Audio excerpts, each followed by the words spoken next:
I remember when I was around Tara Singh in Los Angeles, and he was very inspired by the story of the conquistador Cabeza de Vaca. And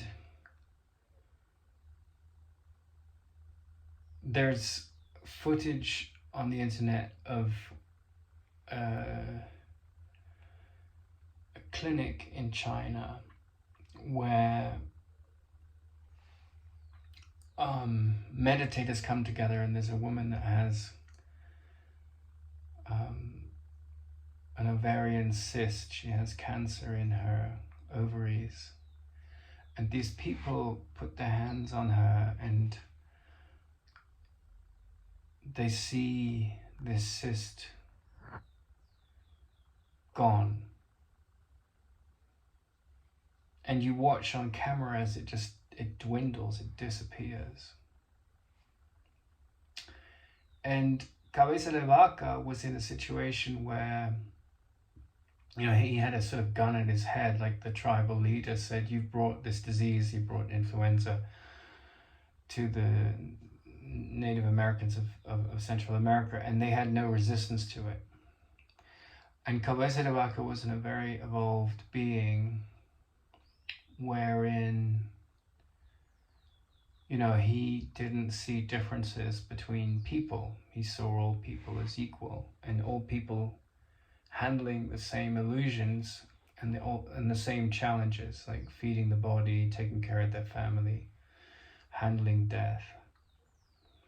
And so he and his men had been through extraordinary hardships. Their ship had been crashed against the rocks off the coast of Honduras in the Caribbean, and they'd had to, you know, draw out resources and inner strengths in them that they didn't know they had. And so they were faced with this life or death situation. Either you heal these people or you die. You know, it's like Eddie Izzard's sketch Cake or Death, and it was like they were at that point in real life. The cake was living, death was death, you know. And so they had to handle this really horrific situation, but their minds were in such advanced places that they didn't see any separation between themselves and others. You know, like these Chinese meditators that just scanned their hands over the cyst and it was gone. And then at another level in India, and closer to our time, in the sort of early 1900s up until 1950, you have Ramana Maharshi, and he develops cancer in one of his limbs, and he's enlightened, and everyone is sobbing and upset around him because he's, you know, so many miracles have happened around him, and so many people have come closer to their real nature in his presence. And he's just like, well, I'm not the body, so why are you getting so upset? You know, it's like, this is not who I am. Oops. So there's different levels of healing, there's different levels of perception that represent what the mind at a certain evolution considers to be healing. And it's true that, you know, there are examples like Cabeza de Vaca, his story, and the biblical stories around Jesus healing people, and then these Chinese meditators, like the capacity to see another as healed has so much power, even at the level of the effects, which is the level of the body. But ultimately, a healed mind is devoted to transcendence of fear and the identity that creates.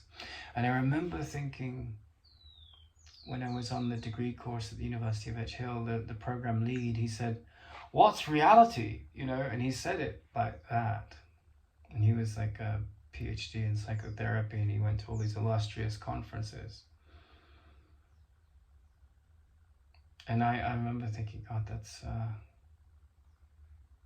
so far removed from where I've spent my life. You know, I'm not making sort of silly ridicule of what's reality, but really identifying against my better judgment, against my, my gut feeling led me. The world,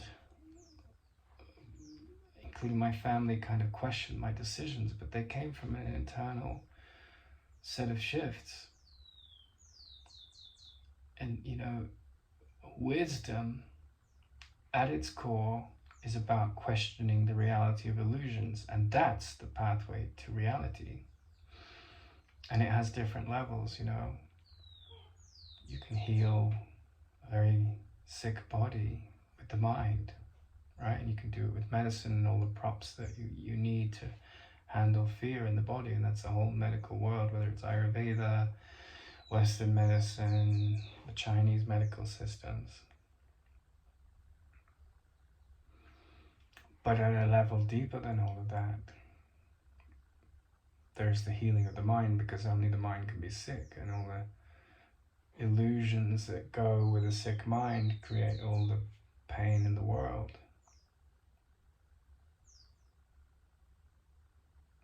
And so, this question, what is reality, which he scoffed at, this professor of psychotherapy,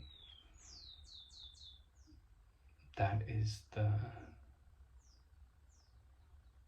very highway of wisdom and love, is at the heart of that question. You ask that question, and you don't take any answer as conclusive, right? You don't say the body is reality, the world is reality. You don't say the mind is reality. You just keep excavating the question, and the question carries you through, a valley in your mind where you're discriminating between illusions and fear, and dropping them, and dropping them, and dropping